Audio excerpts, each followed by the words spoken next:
কৃষ্ণ পরম কৃপালু বান্ধব সমস্ত আয় মাতৃ সমস্ত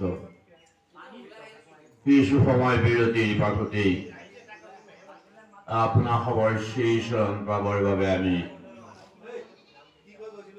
এই আসন ভাগ অলংকৃত কৰিবৰ বাবে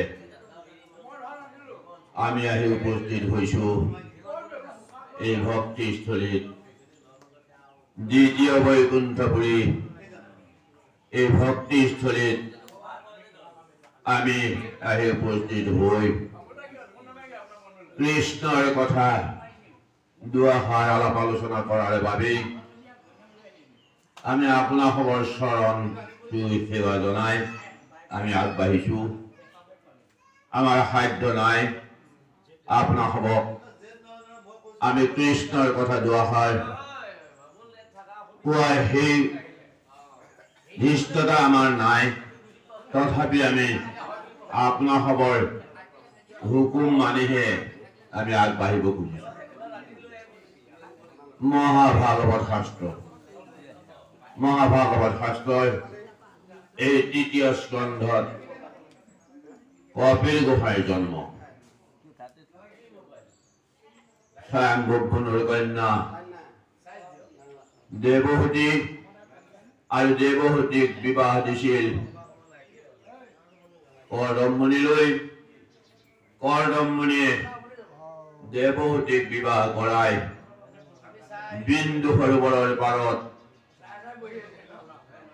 ভগৱন্তক তেওঁলোকে স্তুতি প্ৰাৰ্থনা কৰিছিল আৰু ভগৱন্ত সন্তুষ্ট হৈ দেৱহূতি আৰু কৰ্দম ঋষিক আশীৰ্বাদ প্ৰদান কৰিছিল। আৰু যিহেতু দেৱহূতি আৰু কৰ্দম ঋষিয়ে তেওঁলোকৰ মনোকামনা বাঞ্ছা কৰিছিল যে যাতে ভগৱন্তক তেওঁলোকে পুত্ৰ হিচাপে লাভ কৰে, আৰু কপিল ভগৱন্তৰ অৱতাৰ। যিহেতু কৰ্দমমুনি আৰু দেৱহূতিৰ স্তুতিত সন্তুষ্ট হৈ ভগৱন্তই তেওঁলোকৰ পুত্ৰত্ব স্বীকাৰ কৰাৰ সেই অংগীকাৰ কৰিছিল, আৰু সেই অংগীকাৰ ৰক্ষা কৰিয়েই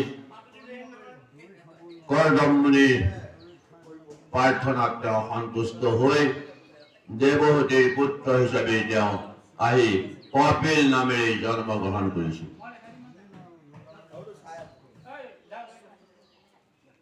কৰ্দমমুনিৰ এটি চৰ্ত আছিল যে তেওঁ ভগৱন্তৰ আশীৰ্বাদ পালেই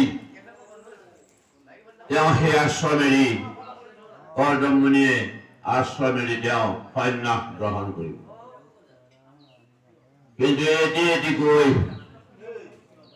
যেতিয়া কন্যা জন্ম হল, কন্যাৰ জন্ম হোৱাৰ পাছতেই কৰ্দমমুনিয়ে যিহেতু আশ্ৰম এৰাৰ কথা চিন্তা কৰিছিল, সেই সময়ত দেৱহূতিয়ে কৈছিল যে যিহেতু ভগৱন্ত তেওঁলোকৰ প্ৰতি সন্তুষ্ট, ভগৱন্তই যিহেতু তেওঁলোকৰ পুত্ৰত্ব স্বীকাৰ কৰিব, আৰু এতিয়ালৈকে যিহেতু পুত্ৰৰ জন্মই হোৱা নাই, আৰু কৰ্দমমুনিয়েও এতিয়া তেওঁ গৃহবাস ত্যাগ কৰি তেওঁ আশ্ৰম ত্যাগ কৰি যোৱাৰ কোনো কাৰণ নাই।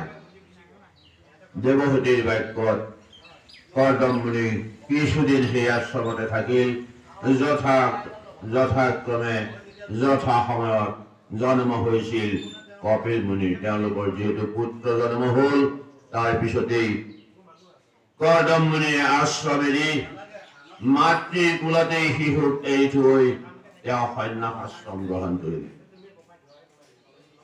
আৰু মাতৃৰ লগত থাকি পুত্ৰ ডাঙৰ দীঘল হল, আৰু সেই পুত্ৰই ভগৱন্তৰ অৱতাৰ, ভগৱন্তৰ ৰূপ লৈ যে সেই কপিল গোসাঁই ভগৱন্তৰ অৱতাৰ, আৰু ভগৱন্তৰ অৱতাৰ লৈ তেওঁ মাতৃক সাংখ্য জ্ঞান দান দিছে। সাংখ্য জ্ঞান সাংখ্য জ্ঞানৰ প্ৰৱৰ্তক আছিল কপিল মুনি। সাংখ্য জ্ঞানটো সেইটোৱে জ্ঞান যিটো জ্ঞানৰ দ্বাৰা আমি যিকোনো এটা বস্তু আমি পুংখানুপুংখৰূপে জানিব পাৰোঁ। সাংখ্য জ্ঞান জানিবৰ হলে আমি একমাত্ৰ কপিল গোসাঁইৰ তত্ত্বকে আমি জানিবলৈ যত্ন কৰিব লাগিব। কপিল গোসাঁয়ে সাংখ্য জ্ঞান দান কৰিছিল তেওঁৰ মাতৃ।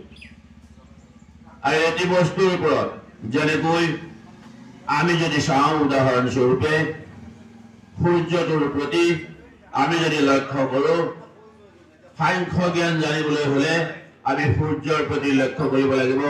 প্ৰথমজনে দেখিব যিজনে সূৰ্যটো দেখিছে, মাত্ৰ সূৰ্যটো গোলাকাৰ, তেওঁ আমাক পোহৰ দিছে, সেইজনে মাত্ৰ ব্ৰহ্ম নামৰ যি উপলব্ধি হ'ব লাগে সেই প্ৰথম শ্ৰেণীৰ ছাত্ৰ হিচাপে তেওঁ ব্ৰহ্মকে উপলব্ধি কৰিছে।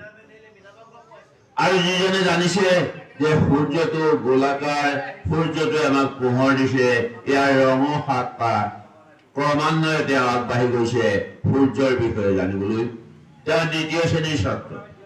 তাৰমানে তেওঁ পৰমাত্মাক বুজি পাইছে। আৰু যিজনে জানিছে সূৰ্যৰ সম্পূৰ্ণ তথ্য, যিজনে জানিছে সূৰ্য গোলাকাৰ হয়, সূৰ্যই আমাক পোহৰ দিছে, সূৰ্যই আমাক তাপ দিছে, সূৰ্যৰ অন্তৰ্ভাগত কি আছে, সম্পূৰ্ণ বস্তু তেওঁ যেতিয়া আয়ত্ত হ'ব, সেইজন তৃতীয় শ্ৰেণীৰ ছাত্ৰ, অৰ্থাৎ তেওঁ ভগৱানক বুজি পাইছে। তাৰমানে সাংখ্য জ্ঞানটো সেইটোৱেই বস্তু যিজনে ভগৱানক বুজি পাইছে, যিজনে সূৰ্যটোৰ বিষয়ে পুংখানুপুংখৰূপে জানিব পাৰিলে, সেই হ'ল আমাৰ সাংখ্য জ্ঞান। আমি ব্ৰহ্ম পৰমাত্মা আৰু ভগৱানৰ ৰূপত যদিও ভগৱন্তক আমি 3টা ৰূপত পাইছো, তথাপি ভগৱন্ত যে এজন, আমি সেই কথা উপলব্ধি কৰিব পাৰিব। গতিকে আমি তৃতীয় শ্ৰেণীৰ ছাত্ৰজন হ'বলৈ যত্ন কৰিব লাগিব, যিটো সাংখ্য জ্ঞান মাতৃ দেৱহূতিক কপিল গোসাঁয়ে দান কৰিছে। আমিও মহাভাগৱত শাস্ত্ৰভাগ অধ্যয়ন কৰিবলৈ অহাৰ লগে লগে আমি সেই সাংখ্য জ্ঞানৰ তত্ত্ব কি আমি তাক জানিবলৈ প্ৰচেষ্টা অব্যাহত ৰাখিবই লাগিব। এই সাংখ্য জ্ঞান দান কৰিছিল কপিল গোসাঁয়ে তেওঁৰ মাতৃ দেৱহূতিক। এই সাংখ্য জ্ঞান লাভ কৰাৰ পাছত দেৱহূতিয়ে আমাৰ 5বিধ মুক্তিৰ ভিতৰত লীন মুক্তিক যিহেতু শ্ৰেষ্ঠ কৰি ৰাখিছে, দেৱহূতিয়ে তেতিয়া লীন মুক্তিকো তেওঁ আশা কৰা নাই, তেওঁ বাঞ্ছা কৰা নাই। যিহেতু তেওঁ সাংখ্য জ্ঞান লাভ কৰিলে, তেওঁ ভগৱানক লাভ কৰিলে, ভগৱানৰ তত্ত্ব তেওঁ লাভ কৰিলে।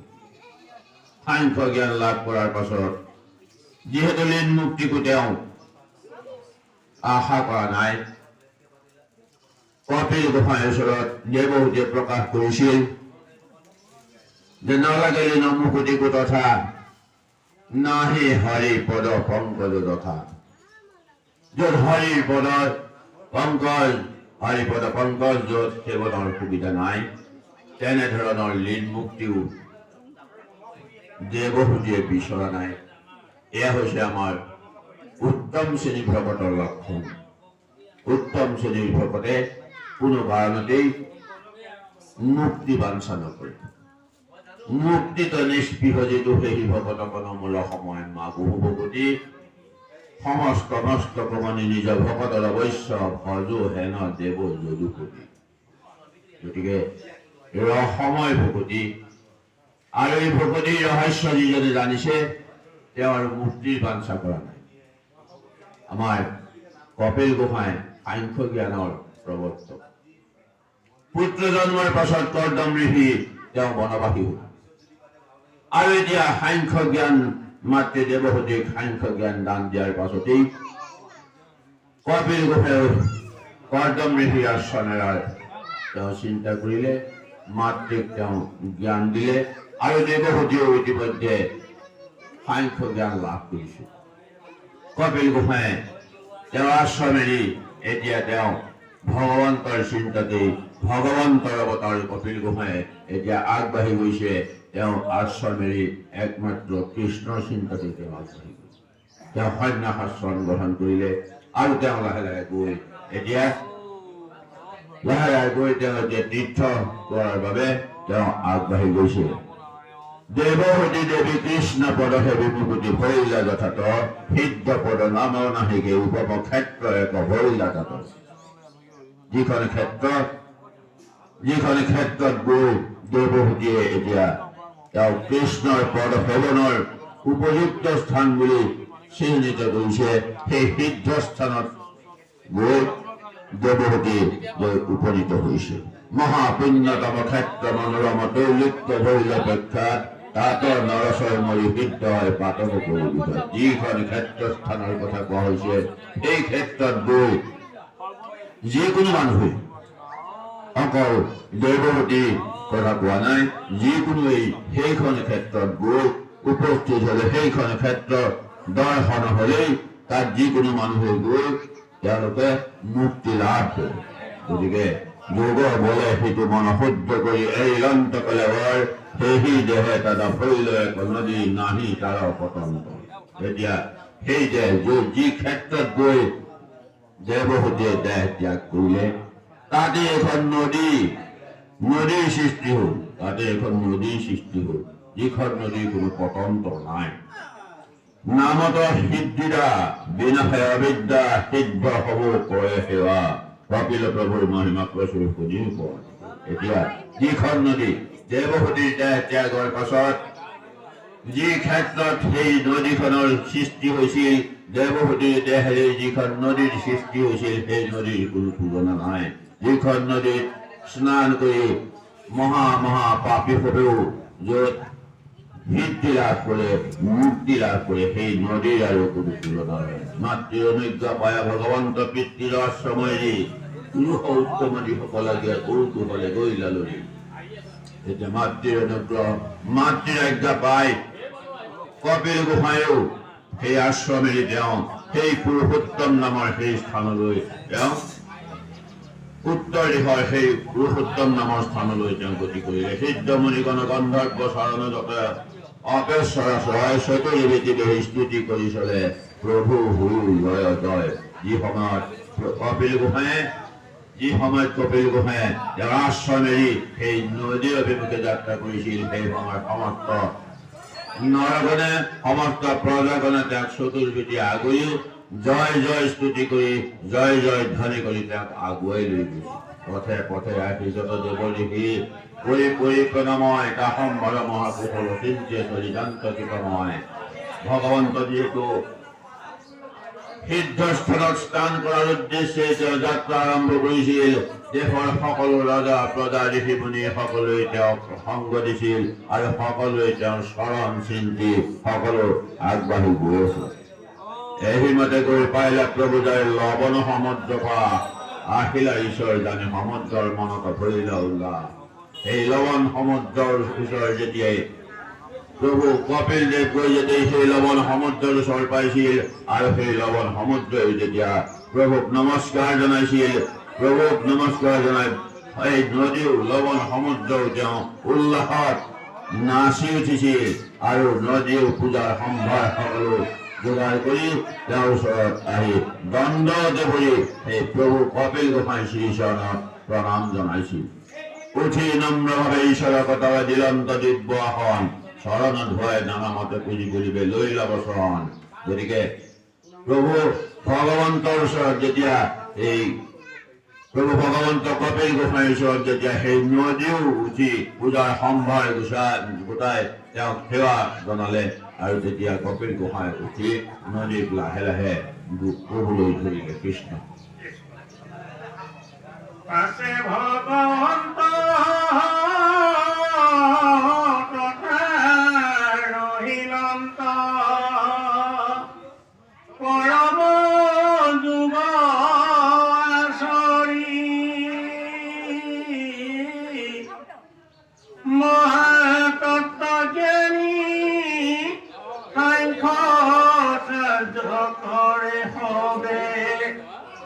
থাকে নিতে সেৱা কৰি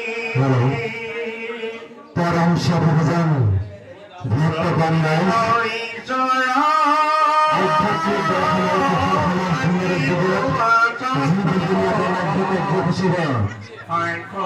ভাগবত ব্যাখ্যা আয়োজন কৰা হয়েছিল। উক্ত ভাগবত পাঠ ঠিক 11 বজাৰ লগে লগে সামৰণি পৰিব। গতিকে সমূহ ভক্তগণৰ উপস্থিতি ভাগৱত পৰিচালনা সমিতিৰ তৰফৰ পৰা কামনা কৰা হ'ল।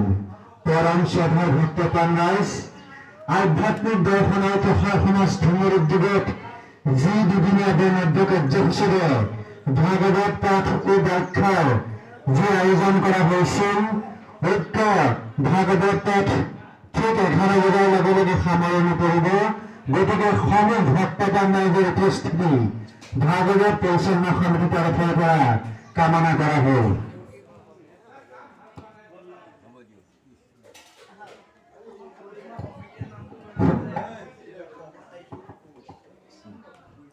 কপিল ঈশ্বৰ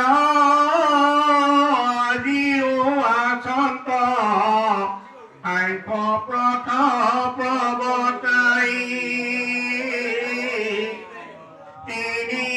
লোকৰ কুশল প্ৰমাত্ৰ চিন্তন্ত প্ৰভু সদায় শুনিলা বিদুৰ কপিল প্ৰভুৰ যতে কমহিমা গণ তুমি যিটো মুত কৰিলা প্ৰশ্ন কৰিলো সবে বৰ্ণন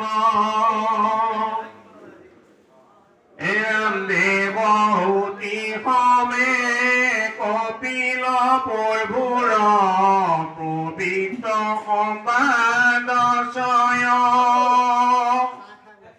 তাক কহি মই তোমাৰ মনৰ চেদিলো সবে সংশয় আবে ইটো কথা শ্ৰৱণ কীৰ্তন হোৱে ফলৰে নমত তোমাৰ আগত কৰো বৰ্ণন শুনিও বাপ সাম্প্ৰত কৃষ্ণ কৃষ্ণ। তৃতীয় স্কন্ধত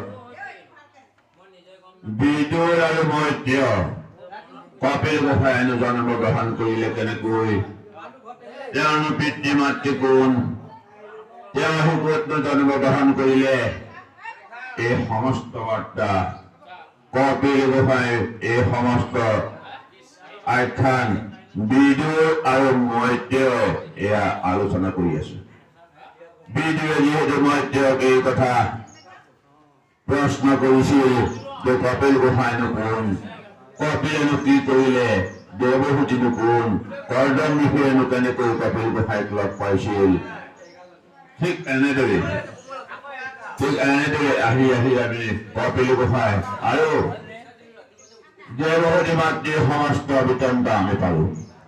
যি সময়ত এই লৱণ সমুদ্ৰৰ পাৰত গৈ কপিল গোসাঁই উপস্থিত হৈছিল আৰু কপিল গোসাঁইক দেখা পোৱাৰ লগে লগে লৱণ সমুদ্ৰই যি স্তুতি প্ৰাৰ্থনা কৰি পূজাৰ সম্ভাৰ সমস্ত যোগাৰ কৰি কপিল গোসাঁই চৰণত অৰ্পণ কৰিছিল আৰু কপিল গোসাঁইও সেই সাগৰক কৈছিল যে তোমালোকে আজিহে জনম সফল কৰিলো নিশ্চয় লোকসভাক মই তোক বৃত্ত কৰো কিবা তৃপ্ত কৰি তাক আদি এই সমুদ্ৰই লৱণ সমুদ্ৰই কপিল গোসাঁই শ্ৰী চৰণত ধৰি তেওঁলোকে কৈছিল যে আমি আজিহে মুক্তি লাভ কৰিলো, আমি আজিহে সকলো আমাৰ জীৱন সামফল কৰিলো, কিয়নো আমি আজি ভগৱন্তক সাক্ষাতেই দৰ্শন কৰিলো। আমি ভগৱন্তক সাক্ষাৎ কৰি আমি আজি জীৱন সফল কৰিলো। পাশে তীর্থরাজা বলি হবে কালে ভৈলাবতী অঙ্গমান উত্তম করিয়া গৃহে সমন্বিত দিলা দিব্যস্থলের স্থান। এতিয়া সেই যজ্ঞস্থলী সেই দিব্যস্থলী ভগৱন্ত প্ৰভুক লৱণ সমুদ্ৰৰ স্থান দিছিল, য'ত কপিল গোসাঁয়ে তেওঁৰ ধ্যান আৰম্ভ কৰিব, য'ত তেওঁ কৃষ্ণক চিন্তি একান্ত মানে তেওঁ তাত বাস কৰিব। সেই স্থানতেই সেই লৱণ সমুদ্ৰৰ স্থানতেই দিব্যস্থল দিব্য স্থান সেই সমুদ্ৰই দান কৰিছিল আৰু তাতেই কপিল গোসাঁয়ে তেওঁৰ ধ্যান আৰম্ভ কৰিছিল। তেওঁ একান্ত মানে ভগৱন্তক চিন্তি সেই লৱণ সমুদ্ৰৰ পাৰতেই তেওঁ তীৰ্থস্থান পাতি সেই দিব্য স্থানত তেওঁ থাকিবলৈ লৈছিল। পাছে ভগৱন্ত তথা ৰহিলান্ত পৰম যোগ আছিল, তেওঁ যোগাচৰণ কৰিলে। সাংখ্য যুগৰ প্ৰৱৰ্তক কপিল গোসাঁয়ে যোগাচৰণ কৰিছিল ক'ত? লৱণ সমুদ্ৰৰ পাৰত। লৱণ সমুদ্ৰৰ পাৰত তেওঁ যোগাচৰণ কৰি লৱণ সমুদ্ৰই দিয়া সেই দিব্য স্থান তেওঁ চৰ্চা কৰি দিব্য স্থানত চৰ্চা কৰিবলৈ তেওঁ আৰম্ভ কৰিলে। মহাতত্ত্বজ্ঞানী সাংখ্যাচাৰ্য সবে থাকে নিৰ্দেশ, যিসকল সাংখ্যাচাৰ্য, যিসকলে ভগৱান কপিলৰ এই তত্ত্বসমূহ জানিবৰ বাবে চিন্তা কৰি আছে, ভগৱন্তক জানিবৰ বাবে যিসকলে চিন্তা কৰি আছে, সেইসকলে একমাত্ৰ সেই কপিল গোসাঁই লৱণ সমুদ্ৰৰ পাৰৰ সেই যোগাচাৰ্য কৰা স্থানক সদায় চিন্তা কৰে। সেই হ'ল মহাক্ষেত্ৰ স্থান। কপিল ঈশ্বৰ আদি বসন্ত সাংখ্য প্ৰৱৰ্তাই তিনিও লোকৰ কুশলত মাত্ৰ চিন্তন্ত প্ৰভু সদায়। এই তিনিও লোকৰ স্বৰ্গ মাত্ৰ পাতল, তিনিও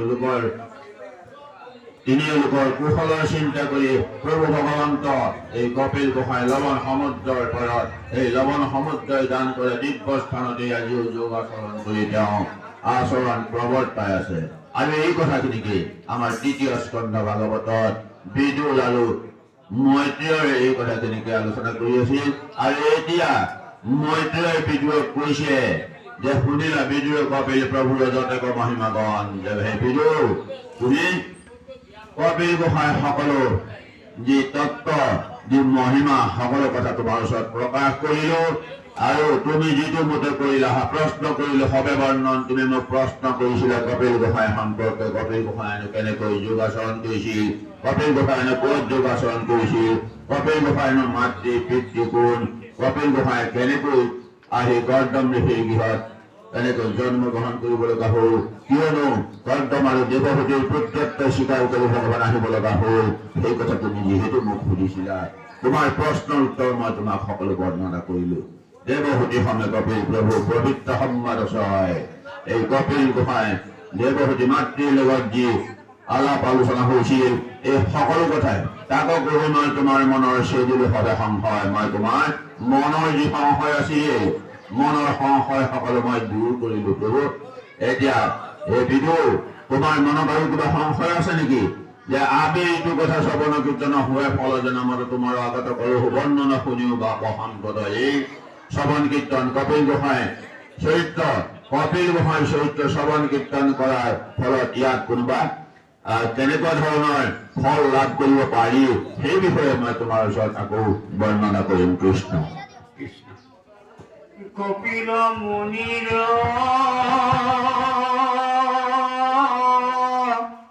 মহাগুজ্যতম ইয়াকলিতো নৰগণ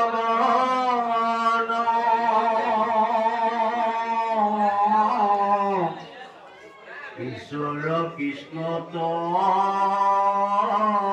মন প্ৰৱেশায়া শ্ৰৱণ কৰে গৃহীত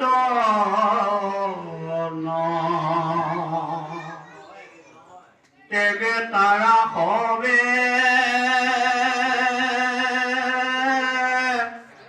প্ৰাণ মাধৱৰ পাদ পদ্মে পাইব ঠাই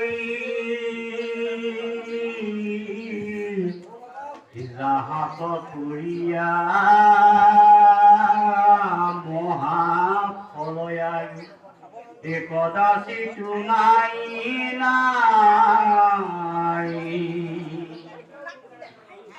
বৈষ্ণৱ সহিতে